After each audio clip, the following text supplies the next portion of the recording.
കാക്കിയിട്ടാൽ ചില മനുഷ്യർ മനുഷ്യമൃഗങ്ങളാകും എന്നുള്ളതിൻ്റെ തെളിവുകളാണ് ഓരോ ദിവസവും പുറത്തു വന്നുകൊണ്ടിരിക്കുന്നത്. കുന്നംകുളം കസ്റ്റഡി മർദ്ദനത്തിൻ്റെ ദൃശ്യങ്ങൾ പുറത്തു വന്നതിനു ശേഷം നിരവധി പരാതികളാണ് പോലീസിലെ കാപാലികന്മാർക്കെതിരെ ഓരോ ദിവസവും ഉയർന്നുകൊണ്ടിരിക്കുന്നത്. പോലീസിന്റെ ക്രൂരമർദ്ദനത്തിൽ ജീവൻ നഷ്ടപ്പെട്ടത് നിരവധി പേർക്കാണ്. പാലക്കാട്ടെ സമ്പത്തും നെടുങ്കണ്ടത്തെ രാജ്കുമാറും പാറശാലയെ ശ്രീജീവും തിരുവനന്തപുരത്തെ ഉദയകുമാറുമെല്ലാം അക്കൂട്ടത്തിൽ ചിലർ മാത്രമാണ്. കേരള പോലീസിന്റെ ചരിത്രത്തിൽ എന്നല്ല, കേരള മനസാക്ഷിക്ക് തന്നെ കളങ്കമായൊരു സംഭവം നടന്നു 2018 വരാപ്പുഴ പോലീസ് സ്റ്റേഷനിൽ. വരാപ്പുഴ ദേവസ്വം പാടത്ത് വാസുദേവൻ എന്ന മത്സ്യത്തൊഴിലാളി ആത്മഹത്യ ചെയ്യുന്നു. ഒരു സംഘം ആളുകൾ തന്റെ വീട് ആക്രമിച്ചതിൽ മനം നൊന്തായിരുന്നു വാസുദേവൻ ജീവനൊടുക്കിയത്. ഇതുമായി ബന്ധപ്പെട്ട് ഒരു ശനിയാഴ്ച ശ്രീജിത്ത് എന്ന 26-കാരന്റെ വീട്ടിലേക്ക് റൂറൽ ടൈഗർ ഫോഴ്സിലെ ചിലരടക്കം ചില പോലീസുകാരെത്തി. അന്നത്തെ ആലുവ റൂറൽ SP AV ജോർജിന്റെ നേതൃത്വത്തിൽ ചട്ടങ്ങൾ ലംഘിച്ച് പ്രവർത്തിച്ചിരുന്നതാണ് റൂറൽ ടൈഗർ ഫോഴ്സ്. അവർ ശ്രീജിത്തിനെ കൂട്ടിക്കൊണ്ടുപോയി. പിന്നീട് ബന്ധുക്കൾ ശ്രീജിത്തിനെ കാണുന്നത് പിറ്റേന്ന് എറണാകുളത്തെ സ്വകാര്യ ആശുപത്രിയിൽ വെച്ചാണ്.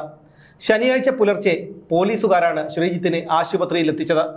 അടിപിടിയിൽ പരിക്കേറ്റെന്നാണ് പോലീസുകാർ ആശുപത്രി അധികൃതരോട് പറഞ്ഞത്. ആശുപത്രിയിൽ നടത്തിയ പരിശോധനയിൽ അവന്റെ ആന്തരികാവയവങ്ങൾ തകർന്നിരുന്നതായി കണ്ടെത്തി. മാത്രമല്ല, ചെറുകുടലിനും അടിവയറ്റിലും മാരകമായി മുറിവേറ്റിരുന്നു. മുട്ടിനു മുകളിലും തുടയിലും ചതഞ്ഞതുപോലെയുള്ള പാടുകൾ ഉണ്ടായിരുന്നു. ജനനേന്ദ്രിയത്തിൽ ഗുരുതരമായ പരിക്കുണ്ടായിരുന്നു. വൃഷണത്തിൽ രക്തം കട്ട പിടിച്ചിരുന്നു. ഞായറാഴ്ച ശ്രീജിത്തിന് അടിയന്തര ശസ്ത്രക്രിയ നടത്തി. എന്നിട്ടും ആർക്കും അവനെ രക്ഷിക്കാനായില്ല. വൈകുന്നേരത്തോടെ ഹൃദയാഘാതമുണ്ടായി ആ ചെറുപ്പക്കാരൻ മരണത്തിനു കീഴടങ്ങി. പോലീസ് സർജൻ ഡോക്ടർ സക്കറിയയുടെ നേതൃത്വത്തിൽ ശ്രീജിത്തിന്റെ മൃതദേഹം പോസ്റ്റ്മോർട്ടം നടത്തി. ആലപ്പുഴ മെഡിക്കൽ കോളേജിൽ നടത്തിയ അവന്റെ പോസ്റ്റ്മോർട്ടം റിപ്പോർട്ട് ഞെട്ടിപ്പിക്കുന്നതായിരുന്നു. പോലീസ് കസ്റ്റഡിയിൽ അവന് മാരകമായി പരിക്കേറ്റിരുന്നു. ആ മനുഷ്യ ശരീരത്തിൽ താണ്ഡവമാടുകയായിരുന്നു കുറെ പോലീസുകാർ. ശരീരത്തിൽ നിരവധി മുറിവുകൾ ഉണ്ടായിരുന്നു. മർദ്ദനമേറ്റു ചതഞ്ഞ നിരവധി പാടുകളും ഉണ്ടായിരുന്നു. സംഭവം വിവാദമായി. നാട്ടുകാർ ശക്തമായി രംഗത്തിറങ്ങി. BJP ഹർത്താലിന് ആഹ്വാനം ചെയ്തു. തൽക്കാലം തടിയൂരാനായി ശ്രീജിത്തിനെ കസ്റ്റഡിയിലെടുത്ത കളമശ്ശേരി AR ക്യാമ്പിലെ ജിതിൻ രാജ്, സന്തോഷ് കുമാർ, സുമേഷ് എന്നീ 3 പോലീസുകാരെ സസ്പെൻഡ് ചെയ്തു. മരണപ്പെട്ട വാസുദേവനെ മർദ്ദിച്ചവരുടെ കൂട്ടത്തിൽ ശ്രീജിത്ത് ഇല്ലായിരുന്നു എന്ന് അദ്ദേഹത്തിന്റെ മകൻ വിനീഷ് തന്നെ പോലീസിന് മൊഴി നൽകിയിരുന്നു. ഇതോടെയാണ് താൽക്കാലിക മുഖം രക്ഷിക്കാൻ എന്ന രീതിയിൽ 3 പോലീസുകാരെ സസ്പെൻഡ് ചെയ്തത്. ഇതിനിടയിൽ തന്നെ ശ്രീജിത്തിന്റെ വയറ്റിൽ മർദ്ദനത്തിന്റെ ഫലമായുണ്ടായ മാരകമായ മുറിവുണ്ടെന്ന് തെളിയിക്കുന്ന ചികിത്സാരേഖകളും പുറത്തുവന്നു. അവന്റെ ചെറുകുടലിൽ നീളത്തിൽ മുറിവുണ്ടായിരുന്നു. ചെറുകുടൽ മുറിഞ്ഞ് കഴിച്ച ഭക്ഷണത്തിന്റെ അവശിഷ്ടങ്ങൾ പുറത്തു വന്നിരുന്നു. ആന്തരികാവയവങ്ങൾ പ്രവർത്തനരഹിതമായിരുന്നു. IG S ശ്രീജിത്തിനായിരുന്നു വരാപ്പുഴ കസ്റ്റഡി മരണക്കേസിന്റെ അന്വേഷണ ചുമതല. ശ്രീജിത്തിന്റെ കസ്റ്റഡി മരണം CBI അന്വേഷിക്കണമെന്നാവശ്യപ്പെട്ട് ഭാര്യ അഖില ഹൈക്കോടതിയെ സമീപിച്ചിരുന്നു. മാത്രമല്ല, ശ്രീജിത്തിനെ അറസ്റ്റ് ചെയ്തതിൽ ആരുടെയെങ്കിലും ഇടപെടൽ ഉണ്ടായിട്ടുണ്ടോ എന്നും CPM നേതാക്കളുടെ പങ്ക് അന്വേഷിക്കണമെന്നും 1 കോടി രൂപ നഷ്ടപരിഹാരം നൽകണമെന്നും അഖില ആവശ്യപ്പെട്ടു. പോലീസ് പ്രതിക്കൂട്ടിലായ കേസ് പോലീസ് തന്നെ അന്വേഷിക്കുന്നത് ശരിയല്ലെന്ന് ഹൈക്കോടതി നിലപാടെടുത്തു. കേസിൽ ആലുവ മുൻ റൂറൽ SP AV ജോർജിനെ IG ശ്രീജിത്തിന്റെ നേതൃത്വത്തിലുള്ള സംഘം ചോദ്യം ചെയ്തു. ശ്രീജിത്തിന്റെ ശരീരത്തിൽ കണ്ട പാടുകൾ ലോക്കപ്പ് മർദ്ദനത്തിന് സമാനമായതാണെന്നും പോസ്റ്റ്മോർട്ടം റിപ്പോർട്ടിൽ വ്യക്തമാക്കിയിരുന്നു. പിടികൂടിയപ്പോൾ തന്നെ വീടിനടുത്ത് വെച്ച് തന്നെ മർദ്ദിച്ചെന്ന് മരണപ്പെടുന്നതിന് മുൻപ് ശ്രീജിത്ത് മൊഴി നൽകിയിരുന്നു. ശ്രീജിത്തിന്റെ ഭാര്യ ജോലി ചെയ്തിരുന്ന ആസ്റ്റർ മെഡിസിറ്റിയിലെ ഡോക്ടർമാരോടായിരുന്നു ശ്രീജിത്തിന്റെ വെളിപ്പെടുത്തൽ. ആശുപത്രിയിലെത്തി മൊഴിയെടുത്ത മജിസ്ട്രേറ്റിന് മുന്നിലും ശ്രീജിത്ത് ഇത് ആവർത്തിച്ചു. നിലത്തേക്ക് വലിച്ചിട്ട് അടിവയറ്റിൽ ചവിട്ടിയെന്നായിരുന്നു ശ്രീജിത്ത് പറഞ്ഞത്. ഇതാണ് കുടൽ അറ്റുപോകാൻ കാരണമെന്നായിരുന്നു ഡോക്ടർമാരുടെ നിഗമനം. ഉരുട്ടിക്കൊലയ്ക്ക് സമാനമായ അടയാളങ്ങളായിരുന്നു മൃതദേഹത്തിലുണ്ടായിരുന്നത്. മർദ്ദനത്തിന്റെ പാടുകൾ ത്വക്കിന് പുറത്തേക്ക് കാണാതിരിക്കാൻ മർദ്ദിച്ചവർ പ്രത്യേകം ശ്രദ്ധിച്ചിരുന്നു. വരാപ്പുഴ പോലീസ് സ്റ്റേഷനിലെ തന്നെ ഒരു പോലീസുകാരൻ മൊബൈൽ ഫോണിലെടുത്ത ചിത്രം കേസിൽ നിർണായകമായി. മർദ്ദനം നടക്കുന്നതിന് മുമ്പെടുത്ത ഈ ചിത്രത്തിൽ അടിവസ്ത്രം മാത്രമായിരുന്നു ധരിച്ചിരുന്നത് എന്നതൊഴിച്ചാൽ ശ്രീജിത്തിന് ശാരീരികമായി യാതൊരു അവശതകളും ഉണ്ടായിരുന്നില്ല. ഒപ്പം കേസിലെ പ്രധാന സാക്ഷിയായ ഗണേഷിന്റെ മൊഴിയും നിർണായകമായി. കസ്റ്റഡിയിലെടുത്തത് ചോദ്യം ചെയ്തപ്പോൾ പോലീസുകാർ മുഖത്തടിച്ചതായി ശ്രീജിത്തിന്റെ ബന്ധുക്കളും അന്വേഷണ സംഘത്തിന് മൊഴി നൽകി. ശ്രീജിത്തിന് മാത്രമല്ല, ശ്രീജിത്തിനോടൊപ്പം കസ്റ്റഡിയിലെടുത്ത മറ്റുള്ളവർക്കും മർദ്ദനമേറ്റിരുന്നു. RTF കസ്റ്റഡിയിലെടുത്ത ശ്രീജിത്തിനെ മുനമ്പം പോലീസിന് കൈമാറി. പിന്നീട് അവനെ വരാപ്പുഴ പോലീസ് സ്റ്റേഷനിൽ എത്തിച്ചു. വരാപ്പുഴ SI GS ദീപക് അന്ന് അവധിയിലായിരുന്നു.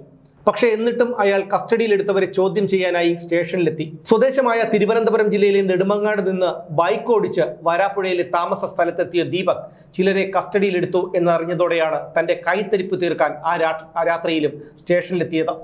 ദീപകിനെ പിന്നീട് പ്രതിപ്പട്ടികയിൽ ഉൾപ്പെടുത്തി. അയാളെ അറസ്റ്റ് ചെയ്യുകയും പിന്നാലെ റിമാൻഡ് ചെയ്യുകയും ചെയ്തു. SI GS ദീപകിന് പുറമെ CI ക്രിസ്പിൻ സാം, RTF അംഗങ്ങളായ PP സന്തോഷ് കുമാർ, ജിതിൻ രാജ്, MS സുമേഷ് എന്നിവരെ കേസിൽ പ്രതി ചേർത്തു. CI ക്രിസ്പിൻ സാം ഒഴികെയുള്ള 4 പേർക്കെതിരെയും കൊലക്കുറ്റം ചുമത്തി.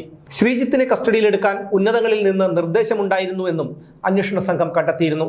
ശ്രീജിത്തിനെ കസ്റ്റഡിയിലെടുത്തതിനു പിന്നാലെ കസ്റ്റഡിയിലെടുത്ത പോലീസുകാർക്ക് SP-യുടെ ഓഫീസിൽ നിന്ന് അഭിനന്ദനം കിട്ടിയിരുന്നുവെന്നും അഭിനന്ദനം അറിയിച്ച ഈ ഉന്നതൻ CPM രാഷ്ട്രീയവുമായി ബന്ധമുള്ളയാളാണെന്നും ശ്രീജിത്തിനോടൊപ്പം കസ്റ്റഡിയിലെടുത്ത ഗണേഷ് മൊഴി നൽകിയിരുന്നു. വാസുദേവന്റെ വീടാക്രമിച്ച യഥാർത്ഥ പ്രതികൾ കോടതിയിൽ കീഴടങ്ങിയിരുന്നു ഇതിനകം തന്നെ. ഇതോടെ വാസുദേവനുമായി ഉണ്ടായ സംഘർഷത്തിലാണ് ശ്രീജിത്തിന് പരിക്കേറ്റതെന്ന് വരുത്തി തീർക്കാനുള്ള പോലീസിന്റെ തന്ത്രം പൊളിഞ്ഞു. ഇതിനായി വ്യാജരേഖകൾ പോലും പോലീസ് ഉണ്ടാക്കി. അതും പിന്നീട് ക്രൈംബ്രാഞ്ച് കണ്ടെത്തി. യഥാർത്ഥ പ്രതികളെ പോലീസും സർക്കാരും കൂടി രക്ഷപ്പെടുത്തുകയാണെന്നും അത് മകന്റെ രാഷ്ട്രീയം കൊണ്ടാണെന്നും ആരോപിച്ച ശ്രീജിത്തിന്റെ അമ്മ ശ്യാമള ഉന്നത ഉദ്യോഗസ്ഥർക്ക് വേണ്ടി പോലീസുകാരെ കേസിൽ കുടുക്കിയതാണെന്നും ആരോപിച്ചിരുന്നു. എന്നാൽ ആളുമാറി ശ്രീജിത്തിനെ കസ്റ്റഡിയിലെടുത്തതാണെന്നുള്ള വിവരവും പിന്നീട് പുറത്തു വന്നു. CPM പ്രാദേശിക നേതൃത്വം നൽകിയ പട്ടികയനുസരിച്ചാണ് പോലീസ് ശ്രീജിത്ത് അടക്കമുള്ളവരെ കസ്റ്റഡിയിലെടുത്തത് എന്നും ആരോപണമുയർന്നു. ആത്മഹത്യ ചെയ്ത വാസുദേവന്റെ വീടാക്രമിച്ച സംഭവത്തിൽ ശ്രീജിത്തിനും സഹോദരൻ സജിത്തിനും പങ്കില്ലായിരുന്നുവെന്നും സംഭവം നടക്കുന്ന സമയത്ത് ശ്രീജിത്ത് മറ്റൊരിടത്തായിരുന്നുവെന്നും പിന്നീട് കണ്ടെത്തി. അതായത് ആളുമാറിയാണ് ശ്രീജിത്തിനെ കസ്റ്റഡിയിലെടുത്തത് എന്ന് പകൽ പോലെ വ്യക്തം. ശ്രീജിത്തിനെ പ്രതിപ്പട്ടികയിൽ നിന്ന് ഒഴിവാക്കാൻ അന്ന് ശ്രീജിത്തിന്റെ വീട്ടുകാരോട് 15,000 രൂപ കൈക്കൂലി വാങ്ങിയതിന് കേസിൽ പ്രതി ചേർക്കപ്പെട്ട പറവൂർ CI ക്രിസ്പിൻ സാമിന്റെ ഡ്രൈവർ പ്രദീപ് കുമാർ അറസ്റ്റിലായിരുന്നു. സസ്പെൻഡ് ചെയ്ത അയാളെ പിന്നീട് തിരിച്ചെടുത്തു. SI ആയി ഇയാൾ വിരമിക്കുകയും ചെയ്തു. ശ്രീജിത്ത് കൊല്ലപ്പെട്ടതോടെ വാങ്ങിയ കൈക്കൂലി പ്രദീപ് കുമാർ അഭിഭാഷകർ മുഖേന തിരിച്ചു നൽകി. പ്രദീപ് കുമാറിന്റെയും ഭാര്യ ബിന്ദുവിന്റെയും ഭീഷണി സഹിക്കാനാവാതെ കഴിഞ്ഞ മാസം വരാപ്പുഴ കോട്ടുപള്ളിയിൽ ആശ ബെന്നി എന്നൊരു വീട്ടമ്മ ആത്മഹത്യ ചെയ്തിരുന്നു. കേസിൽ ആരോപണ വിധേയനായ SP AV ജോർജിനെ സസ്പെൻഡ് ചെയ്തു. പിന്നീട് ഇദ്ദേഹത്തിന്റെ സസ്പെൻഷൻ പിൻവലിക്കുകയും ഇന്റലിജൻസ് SP ആയി നിയമിക്കുകയും ചെയ്തു. കേസിൽ ഉടൻ കുറ്റപത്രം സമർപ്പിക്കുമെന്നായിരുന്നു സർക്കാരിന്റെ അവകാശവാദം. എന്നാൽ കൊല്ലം 1 കഴിഞ്ഞപ്പോഴും കുറ്റപത്രം സമർപ്പിച്ചിരുന്നില്ല. ഏറെ വിവാദങ്ങൾക്കൊടുവിൽ ശ്രീജിത്തിന്റെ ഭാര്യ അഖിലയ്ക്ക് സർക്കാർ ജോലി നൽകി. ശ്രീജിത്ത് കൊല്ലപ്പെടുമ്പോൾ അയാളുടെ മകൾ ആര്യനന്ദയ്ക്ക് വെറും 3.5 വയസ്സായിരുന്നു പ്രായം. കേസിൽ ആരോപണ വിധേയനായി സസ്പെൻഡ് ചെയ്യപ്പെട്ട AV ജോർജ് IG ആയി വിരമിച്ചു. കൊലക്കുറ്റം ചുമത്തി സസ്പെൻഡ് ചെയ്യപ്പെട്ട SI ദീപക് അടക്കമുള്ള പോലീസുകാരും ഇന്ന് സർവീസിലുണ്ട്. വെറും 26 വയസ്സ് മാത്രമുള്ള നിരപരാധിയായ ഒരു ചെറുപ്പക്കാരനെ സ്വന്തം വീട്ടിൽ നിന്ന് പിടിച്ചിറക്കി കൊണ്ടുവന്ന് ഇഞ്ചിഞ്ചായി തല്ലിക്കൊന്നിട്ട് അതിന് ഉത്തരവാദികളായവർ ഇന്നും സർവീസിൽ തുടരുന്നുണ്ടെങ്കിൽ, ജീവിച്ചിരിക്കുന്നുണ്ടെങ്കിൽ അത് ഈ നാട്ടിലെ നിയമത്തിന്റെ കുഴപ്പമാണ്. മറ്റേതെങ്കിലും രാജ്യത്തായിരുന്നെങ്കിൽ അവരുടെ അവസ്ഥ എന്താകുമായിരുന്നു എന്നും നമുക്കറിയാം. കസ്റ്റഡി മരണങ്ങളും ലോക്കപ്പ് മർദ്ദനങ്ങളും ഇനിയും ഉണ്ടാകും. കാരണം മുമ്പുള്ള സംഭവങ്ങളിലെ ഉത്തരവാദികൾക്ക് കിട്ടിയ ശിക്ഷ സമാന മനസ്ഥിതിയുള്ളവരുടെ മുന്നിലുണ്ട്. പക്ഷേ 3.5 വയസ്സായ ശ്രീജിത്തിന്റെ മകളുടെ മർദ്ദനമേറ്റ് പ്രാണൻ പിടഞ്ഞു തീർന്ന ശ്രീജിത്തിന്റെ ആത്മാവിന്റെ ശാപമുണ്ടല്ലോ, ആ ശാപം ഈ നരാധമന്മാരുടെ കുലം മുടിക്കുക തന്നെ ചെയ്യും.